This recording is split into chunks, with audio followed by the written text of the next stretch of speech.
দর্শক, আমাদের সঙ্গে যুক্ত হচ্ছেন আন্তর্জাতিক অপরাধ ট্রাইব্যুনালের প্রসিকিউটর গাজী এম.এইচ. তামিম। তামিম, আপনাকে স্বাগত নাগরিকে। শুরুতে আপনার কাছে জানতে চাচ্ছি, 17 ডিসেম্বরের মধ্যে মামলার তদন্ত শেষ করার জন্য সময় বেঁধে দেওয়া হয়েছে। এই সময় এত বড় মামলার তদন্ত শেষ করা কতটা চ্যালেঞ্জ মনে করছেন আপনি? জি, ধন্যবাদ আপনাকে এবং নাগরিক টিভির সকল দর্শককে। আজকে আন্তর্জাতিক অপরাধ ট্রাইব্যুনালে দুটি মামলার জন্য দিন ধার্য ছিল। একটি হলো আইসিটিবিডি মিস কেস নাম্বার 2/2024, যেটিতে একমাত্র আসামি ছিলেন শেখ হাসিনা। এই মামলাটি আজকে তদন্ত প্রতিবেদনের অগ্রগতি জানানোর জন্য দিন ধার্য ছিল। আন্তর্জাতিক অপরাধ ট্রাইব্যুনালের তদন্ত সংস্থা থেকে একটি অগ্রগতি জানানো হয়েছে, সাথে সাথে তদন্ত কার্যক্রম সম্পন্ন করার জন্য একটি সময় চাওয়া হয়েছে 2 মাসে। মাননীয় ট্রাইব্যুনাল 2 মাসের সময় এর মধ্যে 1 মাসের সময় মঞ্জুর করেছে এবং আগামী 17/2024 তারিখে তদন্ত প্রতিবেদন দাখিলের জন্য দিন ধার্য করেছেন। এর সাথে আজকে আদেশ দিয়েছেন যে এর মধ্যে আইন শৃঙ্খলা বাহিনী এবং সরকার এই মামলার আসামি শেখ হাসিনা কোথায় আছেন এবং তাকে এখনো কেন গ্রেফতার করা সে মর্মে একটি প্রতিবেদন জমা দিতে বলেছেন। আমরা চেষ্টা করছি যে এই তারিখের মধ্যে তদন্ত কার্যক্রম যতটুকু সম্ভব এগিয়ে নিব।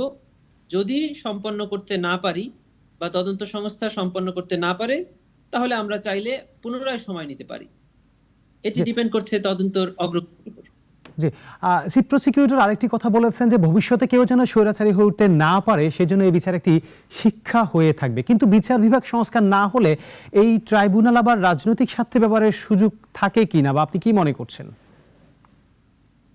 জি, আমার আগের কথাটার সাথে ধরে আরেকটু বলতে চাই যে আরেকটি মামলা ছিল এই ট্রাইব্যুনালে। আচ্ছা, সেটি হলো আইসিটিবিডি মিস কেস নাম্বার 3/2024, যেখানে 45 জন আসামির বিরুদ্ধে অভিযোগ আনা হয়েছে। তার মধ্যে আজকে ট্রাইব্যুনালে 13 জন আসামিকে উপস্থাপন করা হয়েছিল। তার মধ্যে বেশিরভাগই সাবেক মন্ত্রী, সাবেক আমলা এবং তৎকালীন সরকারের প্রভাবশালী ব্যক্তিবর্গ। এবং দেখবেন যে এখানে সাবেক আইনমন্ত্রী কেউ এখানে আনা হয়েছে, যার বিরুদ্ধে এখানে অভিযোগ আজকে পাঠ করে প্রত্যেককেই শোনানো হয়েছে যে তাদের বিরুদ্ধে কি অভিযোগ ট্রাইব্যুনালে আনা হচ্ছে। তাদেরকে আজকে এই মামলায় গ্রেফতার দেখিয়ে কারাগারে প্রেরণ করা হয়েছে এবং তাদের মামলায়ও তদন্ত প্রতিবেদন জমা দেওয়ার জন্য আগামী 21 তারিখ অর্থাৎ 17 ডিসেম্বর 2024 তারিখ ধার্য করা হয়েছে। সাথে সাথে এই মামলার এই 14 জনের বাইরে, মানে 13 জন আজকে হাজির করা হয়েছে, আর একজন অভিযুক্ত আসামি আব্দুর রাজ্জাক, যাকে অন্য একটি মামলায় রিমান্ডে থাকার কারণে হাজির করা যায়নি। এই 14 জনের বাইরে অন্য যে আসামিরা এখনো পলাতক আছে, তাদেরকে গ্রেফতার করে নিয়ে আসা, অথবা গ্রেফতার না করতে পারলে তারা এখন কোথায় কি অবস্থায় আছে, গ্রেফতারের কি চেষ্টা চলছে, সে বিষয়ে রিপোর্ট দিতে বলা হয়েছে। আপনি এখন যে প্রশ্নটা করেছেন, সেক্ষেত্রে আমার জবাবটা খুবই পরিষ্কার। সেটা হলো 1973 সালে আন্তর্জাতিক অপরাধ ট্রাইব্যুনাল যে আইনটি প্রস্তুত করা হয়েছিল, প্রণয়ন করা হয়েছিল মহান সংসদে, সেই আইনের অধীনে 2010 সাল থেকে 2024 সালের 5 অগস্ট পর্যন্ত একটি বিচার প্রক্রিয়া চলেছে। পরবর্তীতে ট্রাইব্যুনালকে পুনর্গঠিত করা হয়েছে, বিচারপতিগণ পরিবর্তিত হয়েছে, প্রসিকিউশন টিম পরিবর্তিত হয়েছে, তদন্ত সংস্থা পরিবর্তিত হয়েছে। আইনটা এখনো এমনটি আছে। আইনের কিছু লুফলস যেগুলো ছিল, সেগুলো পরিবর্তন বা সংস্কারের জন্য সরকারের পক্ষ থেকে কয়েকজন বিশেষজ্ঞের মতামত গ্রহণ করা হয়েছে। জাতীয় এবং আন্তর্জাতিক বিশেষজ্ঞ যারা আন্তর্জাতিক আইনের উপরে অভিজ্ঞ, তাদের মতামত গ্রহণ করা হয়েছে।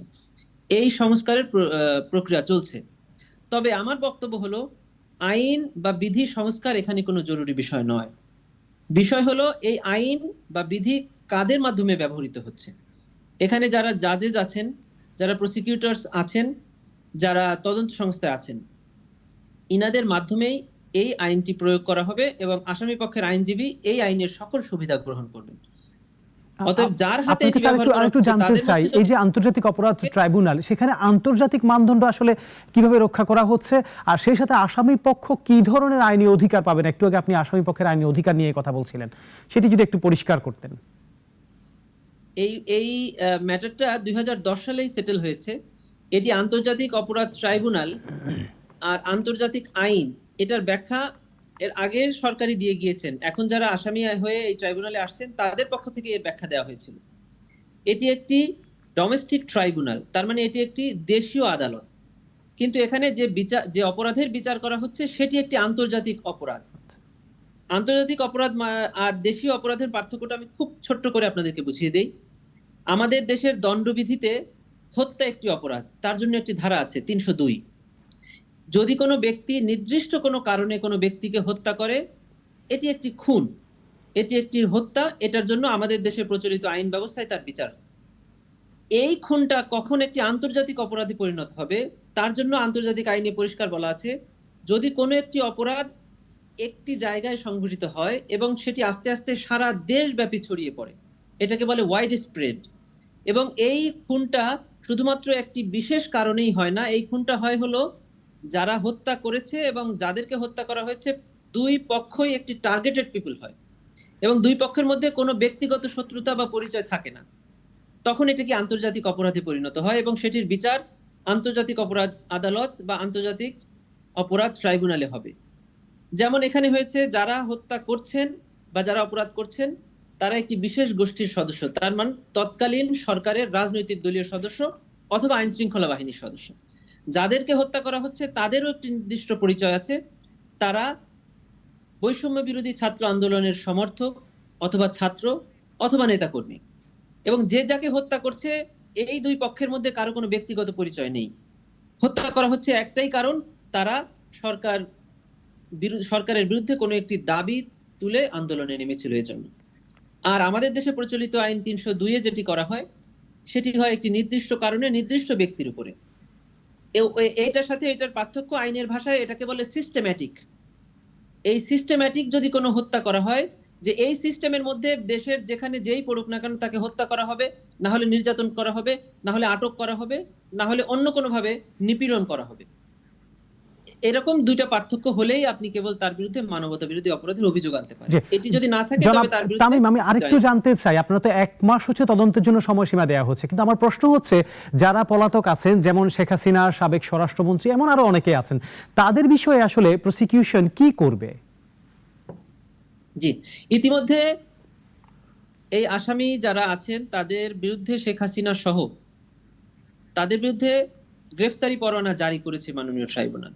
যারা অন্যান্য মামলায় আদালতে কারাগারে আটক ছিল তাদের বিরুদ্ধেও ইতিমধ্যে এই মামলার সম্পৃক্ততা দেখিয়ে আটক আদেশ দেওয়া হয়েছে, যেটাকে বলে প্রোডাকশন ওয়ারেন্ট। যারা পলাতক আছে এবং আমাদের কাছে স্পষ্ট তথ্য আছে যে ওনারা দেশে নাই, প্রসিকিউশনের পক্ষ থেকে ইন্টারপোলে আমরা রেড নোটিশের অ্যাপ্লিকেশন ইতিমধ্যে করে দিয়েছি এবং তাদের সকল ক্রাইটেরিয়া আমরা ফুলফিল করেছি। একটি রেড নোটিশ ইন্টারপোলে জারি করার জন্য তাদের যত রকম ক্রাইটেরিয়া থাকে, রিকোয়ারমেন্টস থাকে, সবকিছু আমরা ফুলফিল করে তাদের ব্যাপারে ইতিমধ্যে অ্যাপ্লাই করে দিয়েছি। আরেকটি জিনিস যেটা থাকে, জনাব তামিম, আমাদের সাথে যুক্ত হওয়ার জন্য আপনাকে ধন্যবাদ জানাচ্ছি। দর্শক, আমাদের সঙ্গে যুক্ত হয়েছিলেন আন্তর্জাতিক অপরাধ ট্রাইব্যুনালের prosecutor Gazi M H Tamim. Double million offer, Walton fridge কিনে পেতে পারেন 20 লক্ষ টাকা, রয়েছে কোটি কোটি টাকার নিশ্চিত উপহার।